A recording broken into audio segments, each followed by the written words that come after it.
Hello friends, we are starting with our chapter 12 of paper number 3 Business Mathematics, Logical Reasoning and Statistics. The chapter is on blood relations. So let's start with our module exercise A. Question number 1. इसमें ये कह रहा है कि A जो है वो B का ब्रदर है. अब हम पॉइंट आउट उसी की तरफ करेंगे जिसके बारे में हम बात कर रहे हैं और साइड में लिखते हुए जाएंगे.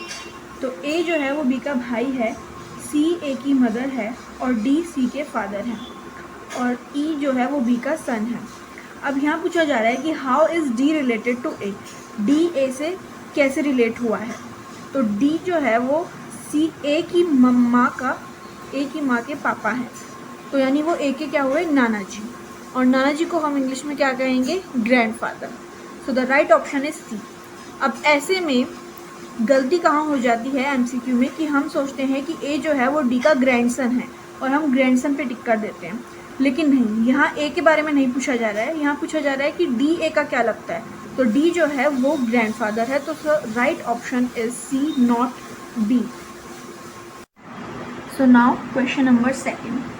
A is B's brother, C is A's father, D is C's sister and E is D's mother. So how is B related to E?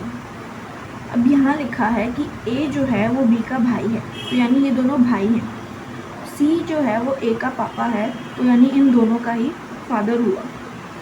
D C की सिस्टर है और E जो है वो D की मदर है, तो ऑफकोर्स C की भी मदर ही होंगी.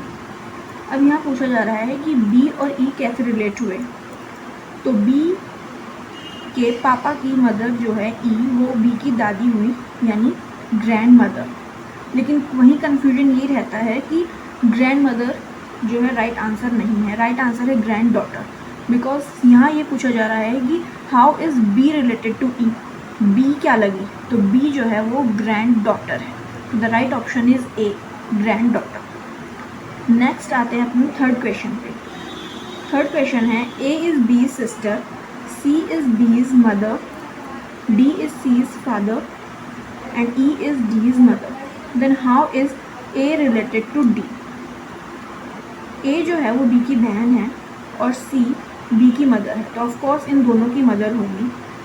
D C के फादर हैं, तो A की मदर के फादर यानी A की मम्मी के पापा जो कि उसके नाना जी होंगे, उन्हें हम ग्रैंडफादर कहेंगे. लेकिन यहाँ पूछा जा रहा है कि A कौन है, तो A जो है वो होगी ग्रैंड डॉटर, यानी राइट ऑप्शन है D.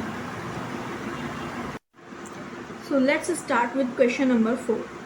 A is the father of B, C is the daughter of B and D is the brother of B. E is the son of A. Now what is the relationship between C and E? A जो है वो B के father हैं, C वो B की daughter है. ना अब D जो है वो B का ब्रदर है, तो इन दोनों के पापा जो हैं वो A हुए और E जो है वो भी A का सन है, तो यानी ये तीनों ब्रदर सिस्टर्स हुए. Now what is the relationship between C and E? तो ये जो है इसकी मम्मी के भाई हैं, तो यानी इसके अंकल हुए, तो E इज़ द अंकल. तो the relationship is niece and uncle. The right option is C. Next we will move to question number 5. If P is the husband of Q and R is the mother of Q and S, what is R to P? यानी R जो है वो P की क्या लगती हैं. तो R P की वाइफ की मदर है, यानी R जो है उसकी मदर इन लॉ है, यानी right option is D, mother in law.